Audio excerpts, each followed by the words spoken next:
sil akhodahu syafi' bimahril mithli.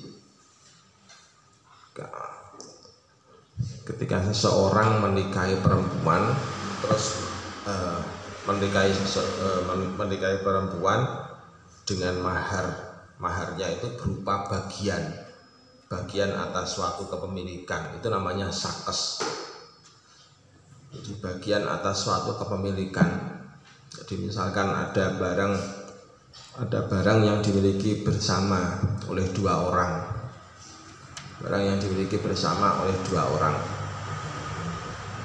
maka ketika barang tersebut kok dijadikan mahar oleh pihak yang memilikinya. Jadi kok dijadikan mahar oleh pihak yang memilikinya, maka berapa maharnya itu yang diambil untuk si perempuan. Maka yang diambil untuk si perempuan tadi itu, atau yang berubah menjadi haknya si perempuan tadi itu adalah akhodahu syafi' bimahril mithli, seharga mahar mithil. Kalau tidak disebutkan berapa besarannya, maka masuk yang dihitung adalah besaran mahar mithil. Jadi beda antara disebutkan besarannya dengan tidak disebutkan besarannya, itu berbeda. Kalau itu berkaitan dengan masalah bagian, di mas kawinnya itu berupa bagian, tapi bagian itu bagian milik bersama. Jadi bagian milik bersama. Jadi misalkan dikasih mahar berupa emas batangan, tapi emas batangannya itu milik dua orang bersama-sama. Maka ketika emas batangan itu jadi bagian salah satu orang yang memiliki emas batangan tadi itu, ketika emasnya itu kok dijadikan sebagai mahar, maka besaran maharnya itu berapa? Besaran maharnya adalah sesuai dengan besaran mahar mithil, jadi bukan seluruhnya.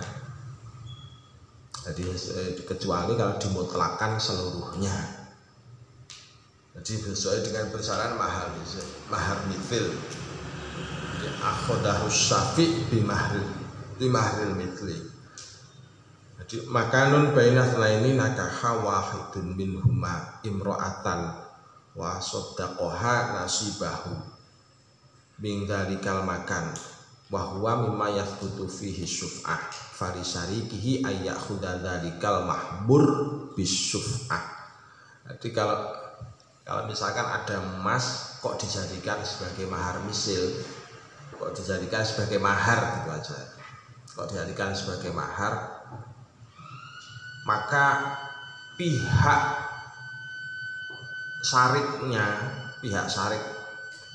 syarik dari suaminya tadi yang memiliki barang itu, ngerti pihak syarik ya, rekannya, maksudnya rekan yang memiliki tadi itu harus mengganti barang, jadi mengganti barang yang dimiliki bersama tadi itu sesuai dengan besaran yang ditentukan untuk dijadikan mahar. Kalau misalkan besarannya kok tidak ditentukan, berarti mahar misil. Tapi kalau besarannya ditentukan, maka bisa menjadi mahar seluruhnya. Nah, yang mengganti ini sesuai dengan yang sebelumnya kan ada dua. Satu bisa dari syafi', yang kedua bisa dari syarik kan. Jadi bisa dari syafi' itu berarti siapa? Syafi'nya berarti ya rekan temannya tadi itu, atau sebagai syarik atau sebagai syariknya. Kalau sebagai syariknya berarti ya diganti rugi sendiri lah, ditambeli sendiri. Jadi kalau misalkan kok asalnya suaminya yang memiliki, Tapi berhubung barang itu dijadikan mahar, maka kemudian istri tersebut yang ganti untuk melakukan membeli barang yang dimiliki bersama tadi. Jadi Jadi ayyakhudha dzalikal mahmur bisyuf'ah. Jadi diambil alih dengan menggunakan syuf'ah. Nah, yang mengambil alih boleh dari pihak yang dialihi tadi, jadi si istri kan, pihak yang dialihi kan berarti si istri. Si istri boleh nebus, dah nebusnya aja. Boleh juga dari pihak syariknya. Itu kalau barangnya itu tidak bisa dibagi. Boleh enggak sepeda motor dijadikan mas kawin? Boleh apa tidak? Boleh. Jadi sepeda motor dijadikan mas kawin itu juga boleh. Nah, kalau sepeda motornya dimiliki oleh 2 orang,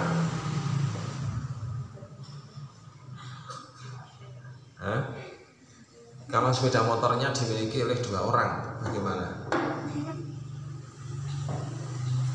Ya harus ditebus, bagiannya itu harus ditebus.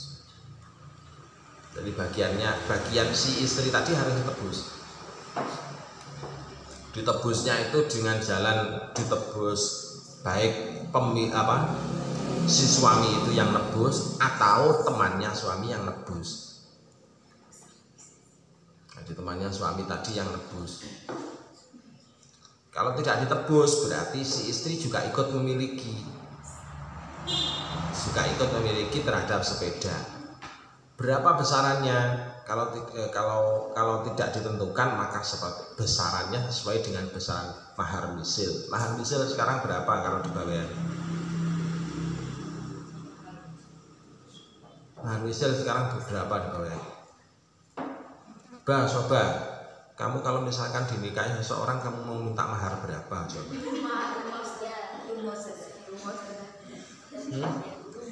Ya cukup rumah,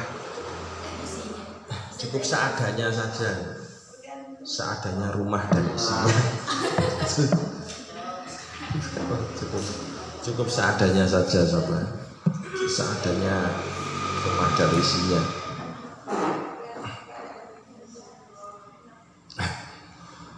Kalau mahar misil itu kan mahar yang sesuai dengan umumnya ada di masyarakat. Itu mahar misil, atau umumnya adanya di keluarga si istri tadi, si keluarga perempuan. Itu namanya mahar misil. Ya, jadi mahar misil itu ada 2. Satu umumnya mahar masyarakat, yang kedua umumnya mahar keluarganya dari si perempuan tersebut. Jadi kalau misalkan kok si perempuan itu kok umumnya maharnya itu mahal-mahal, maka ya diupayakan sesuai dengan mahar misilnya, dengan umumnya saudara-saudarinya. Itu namanya mahar misil. Jadi ukurannya ada 2, satu dari keluarganya, yang kedua dari masyarakat. Itu mahar misil. Sama dengan kayak samanul misli. Samanul misli itu juga begitu, sama. Harga misil. Harga misil itu harga yang ditemukan di pasaran. Jadi harga yang ditemukan di pasaran. Jadi kalau misalkan umumnya jajan pisang goreng itu umumnya dipasarkan harganya 2.000 misalkan 2.000, maka samanul mislinya pisang goreng ini ya 2.000. Itu jadi harga yang ditemukan di pasaran itu namanya samanul misli. Kalau ujratul misli berarti berapa? Kalau ujratul misli berarti penentuannya bagaimana? Ujroh itu apa sih? Upah. Berarti kalau ujroh ujroh misli berarti penentuannya bagaimana? Ya ujroh yang umumnya ada di masyarakat. Jadi ujroh yang umumnya ada di masyarakat itu namanya ujrotul misli. Nah, itu namanya ujrotul misli. Jadi kalau ujrotul misli umumnya orang kerja di masyarakat sehari itu digaji berapa, nah itu namanya ujrotul misli. Nah, kalau UMR, upah minimum rata-rata itu masuk apa itu? Upah minimum rata-rata, tahu UMR? Hah? Nah, itu termasuk bagian apa itu? Masuk kata, bisa nggak dimasukkan dalam kelompok ujrotul misli?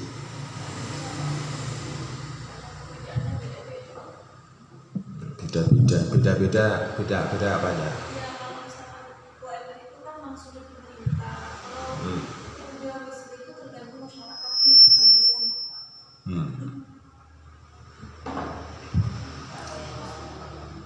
UMR itu kan setiap kota atau setiap daerah itu kan berbeda, antara pemerintahan satu dengan pemerintahan lainnya itu kan berbeda, ditentukan dan dipatok oleh pemerintah. Itu juga bisa dikategorikan sebagai ujrotul misli sebenarnya. Soalnya standarnya itu standar yang ditetapkan oleh pemerintah. Jadi bisa disebut sebagai ujrotul misli. Tapi untuk wilayah tersebut, untuk daerah tersebut, jadi nggak berlaku untuk yang lain. Tapi ada lagi yang ujrotul misli itu sifatnya adalah desa. Kalau di tempatnya Pak Sam orang nyangkul sehari, orang nyangkul setengah hari, nyangkul sawah setengah hari di Kediri sana. Sekarang itu upahnya adalah 30.000 setengah hari. Kalau di Bawean orang nyangkul setengah hari upahnya bisa 50.000. Upahnya 50.000. Kalau di tempatnya Pak Sam orang nyangkul itu cangkulnya lebarnya sekian, panjangnya sekian. Panjang cangkulnya sekian. Kalau di Bawean lebarnya sekian, panjangnya sekian. Jadi beda jauh. Tapi ya itu tadi, segala sesuatunya ditentukan oleh berdasar kebiasaan masyarakat masing-masing. Itu namanya ujrotul misli. Nah, terus kemudian sekarang, jadi wakanda laukana dari kalmakan milkum ra'atin wa milku syaksin akhor faqalat lizauji kholiqni ala nasibi min dari kalmakan. Kalau misalkan kok terjadi khulu, sementara maharnya dulu kok misalkan dirupakan dengan rupa bagian milik bersama, boleh enggak khulu itu? Jadi boleh apa enggak khulu itu terus kemudian ditentukan bahwasannya kembalian maharnya, jadi mahar yang dikembalikan itu berupa bagian yang dulu diberikan kepadanya, boleh apa tidak? Maka jawabnya adalah boleh. Jadi seperti kayak di sini. Jadi wakanda laukana dari kalmakan dari bil kamroatin wa bil kasahsin akhor fakolat li zauji kholiqni ala nasibi. Jadi khuluklah aku di atas dengan upahnya itu berupa bagianku dari mahar tersebut atau bagianku dari kepemilikan bersama tersebut, jadi dikembalikan lagi ke suaminya. Hukumnya boleh atau tidak? Hukumnya boleh. Jadi hukumnya adalah boleh tadi. Dari kalmakan autolikni alaihi fa'ala banat minhu wastahaqqa zaud dari saksi. Jadi barang itu kalau misalkan kok dijadikan sebagai bagian khulu, di bagian khulu dikembalikan lagi, maka ya kembali lagi kepada zaud. Kalau misalkan kok si perempuan itu mendapatkan barang tersebut kok dari pihak lain dan bukan dari suami, maka suami berubah menjadi pemilik atas barang itu bersama dengan orang lain secara bersama-sama. Haknya si istri ya hilang nanti. Jadi haknya si istri terhadap barang tersebut jadi hilang. Khulu itu apa sih?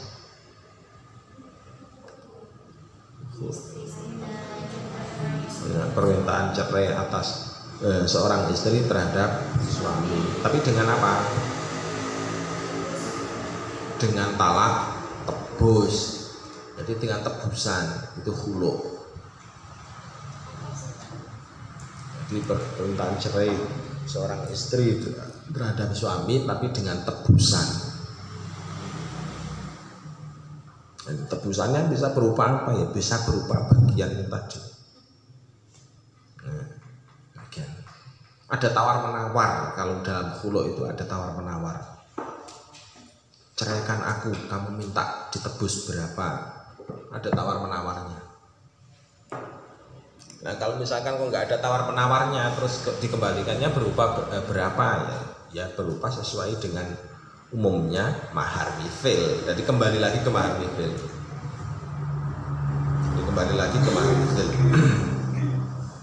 Terus kemudian, jadi kalau misalkan kok tidak ditentukan, jadi barang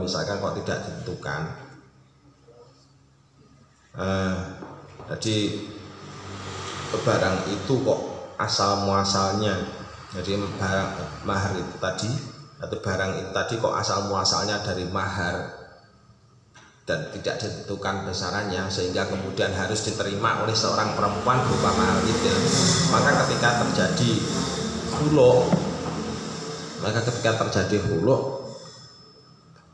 berapa uang yang harus diberikan atau barang yang harus diberikan, harta yang diberikan kepada si suami yang melakukan khulu atau yang menerima khulunya si perempuan, maka dalam hal ini si suami tadi menerimanya adalah sebesar mahar mithil.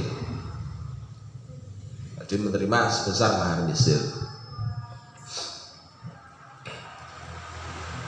Itu ya. Tadi wa ya'khudhu bi mahril mithli la bi qimati saksi ala rojihi. Jadi sesuai dengan besaran mahar mithil, bukan sesuai dengan nilai dari as-saks. Kalau diambil dari nilai as-saks ya kadang-kadang terlalu kebesaran. Jadi kadang-kadang terlalu kebesaran. Misalkan maharnya berupa sepeda motor, tapi sepeda motornya milik berdua. Bagianku sepeda motor ini saya jadikan sebagai mahar untuk kamu, untuk minangmu, misalkan begitu. Maka kalau tidak ditentukan besarannya ya harus pakai besaran mahar mithil, bukan dengan nilai dari barang tadi. Kalau sampai terjadi khulu. Jadi kalau sampai terjadi khulu. Nah, kenapa kok harus pakai mahar mithil? Pertanyaannya di situ lagi. Kenapa kok harus pakai mahar mithil? Kok bukan dengan nilainya barang?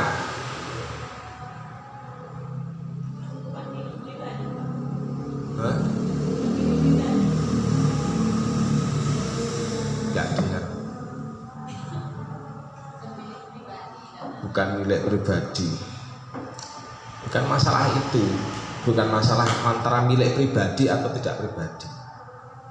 Tapi untuk menghindari sengketa, soalnya besarannya tidak ditentukan.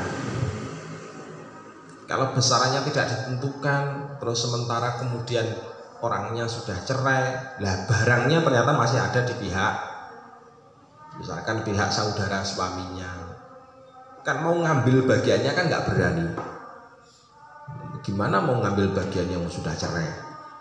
Nah, cara menentukannya bagaimana? Ya dengan menggunakan mahar mithil. Pihak syafi'nya itu mengasih dia itu sesuai dengan besaran mahar mithil. Kenapa kok ditetapkan berdasarkan mahar mithil? Sebab akad utama Jadi asal usulnya pernikahan itu adalah budu, ya kan? Kembali lagi ke soal yang dulu pernah kita bahas. Jadi kembali ke budu. Budu itu ibaratnya adalah bidoah. Bidoah itu barang dagangan, barang mutakawam, barang yang dinilai. Jadi budu itu barang yang dinilai. Asal muasalnya pernikahan kan sebenarnya ada dagangannya kan. Dagangannya berupa apa? Ya buduk itu kan aslinya. Jadi aslinya adalah buduk.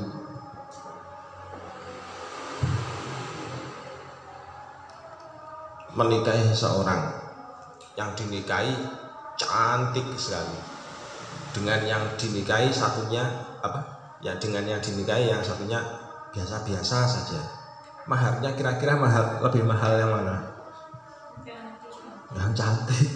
Apalagi kalau misalkan itu di daerah apa? Di daerah Sumatera sana. Wah, orang cantik itu ada nilainya. Ada nilainya di sana, di daerah sana. Ya sama dengan itu. Jadi artinya adalah buduk. Jadi buduk itu memiliki, makanya kemudian disebut dengan istilah mutakawwam, barang yang bisa dinilai, dan nilainya bisa tinggi, bisa rendah, bisa sepadan, sepadan dengan saudaranya, sepadan dengan masyarakatnya, itu namanya. Makanya kemudian disebut mahar yang diberikan untuk menikahi seorang tadi itu ibaratnya adalah harga untuk membeli buduk. Aslinya begitu. Jadi aslinya. Tapi berbedanya adalah kalau akad pernikahan itu lebih kuat daripada akad jual beli. Jadi jangan disamakan. Nanti jual beli terus kemudian dibuat seenaknya saja, enggak boleh. Soalnya akad dalam pernikahan itu adalah mitsaqun ghalidh. Jadi akad yang sangat dikuatkan. Jadi jangan kemudian dipermainkan. Jangan dipermainkan, enggak boleh dipermainkan itu. Yang akad yang kedua apa? Ketentuan yang kedua adalah wa in kana syufa'a'u jama'atun istahaqquha ala qadril amlak. Jadi kalau misalkan suatu kepemilikan itu dimiliki secara bersama-sama, maka hak kepemilikan itu sesuai dengan nisbah bagiannya masing-masing. Sesuai dengan nisbah bagiannya masing-masing. Sepeda motor urunan 3 orang atau 4 orang. Jadi urunannya 3 orang atau 4 orang. Terus masing-masing nyumbangnya adalah 5 juta, 5 juta, 5 juta, 5 juta. Pas 20 juta digunakan untuk beli sepeda motor dapat. Berarti berapa hak kepemilikannya dari seseorang tersebut? Ya berarti 20 itu dibagi 4. 20 itu dibagi 4 berarti sekitar 25%. Jadi 25%. Masing-masing 25%. Kalau jumlahnya sama. Tapi kalau misalkan beda, ada yang 20, ada yang 50, ada yang 30 misalkan. Berarti berapa bagian masing-masing? Bagian masing-masing ya sesuai dengan nisbahnya tadi. Yang nyetor 30 berarti ya 30 per 20 juta. Jadi 30 apa? 30 dibagi dengan totalnya 30 juta. Nah, apa? Kalau misalkan nyetornya itu sekitar katakanlah tadi seperti tadi apa? Berbeda-beda lah jumlahnya pokoknya. Maka disesuaikan dengan nisbah masing-masing. Jadi disesuaikan dengan nisbah masing-masing. Ada yang 30%, 50%, 20%, mungkin ada yang 10% memiliki. Sehingga ketika dijual barang yang dimiliki bersama itu, ketika dijual besok-besok pembagiannya sesuai dengan nisbah itu. Jadi sesuai dengan nisbah misalnya. Dah itu dulu, wallahu a'lam bishawab. Al-Fatihah.